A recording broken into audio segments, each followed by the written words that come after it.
আর আরও অনেক fake channel বেরিয়ে গেছে। তো ফেক চ্যানেলগুলোর জন্য আমি বলতে চাই, হর হর মহাদেব, জয় শ্রী মহাকাল। তোমরা সবাই জানতে চাইছো দীপ ভাই তোমার কোনগুলো আসল আইডি। তো দেখো আমার ইনস্টাতে, ফেসবুকে আর ইউটিউবে একটা করেই আইডি। তো তোমরা ফেসবুকে যাবে, ফেসবুকে সার্চ করবে বাংলায় মহাকাল লাভার দ্বীপ, মহাকাল লাভার দ্বীপ, বাংলায় সার্চ করবে মহাকাল লাভার দ্বীপ।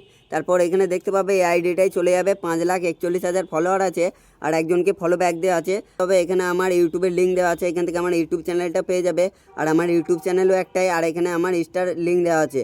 তো এখান থেকে দেখবে আমার ইনস্টাগ্রামে 7,45,000 ফলোয়ার আছে আর এখানেও একজনকে ফলো ব্যাক দেওয়া আছে, সেটাও দেখতে পাবে তোমরা কাকে ফলো ব্যাক দেওয়া আছে।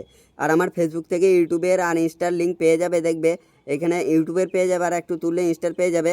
আর এটা আমার বিশেষ কারণ দেখানোর হলো যে আমার একটা করে আইডি ফেসবুকে, ইউটিউবে আর ইনস্টাতে। আর আরও অনেক ফেক চ্যানেল বেরিয়ে গেছে। তো ফেক চ্যানেলগুলোর জন্য আমি বলতে চাই যে ফেক চ্যানেলগুলো হয়তো তোমাদেরকে স্ক্যানার দিতে পারে, হয়তো টাকা চাওয়াতে পারে বা উল্টোপাল্টা মেসেজ করতে পারে। তো এগুলো যেন না হয় তার জন্য আমি বলে দিলাম যে ইনস্টায়, ফেসবুকে আর ইউটিউবে আমার একটা করে আইডি। তো এটা আমি তোমাদেরকে বলতে চাই। আর ফেক চ্যানেলগুলো যদি উল্টোপাল্টা মেসেজ করে তো তোমরা কোনো রিয়াক্ট করবে না, জানবে সেটা দীপ ভাই নয়, আমার ইউটিউবে, ফেসবুকে, ইনস্টাতে একটা করেই আইডি। তো হর হর মহাদেব, জয় শ্রী মহাকাল, হর হর মহাদেব।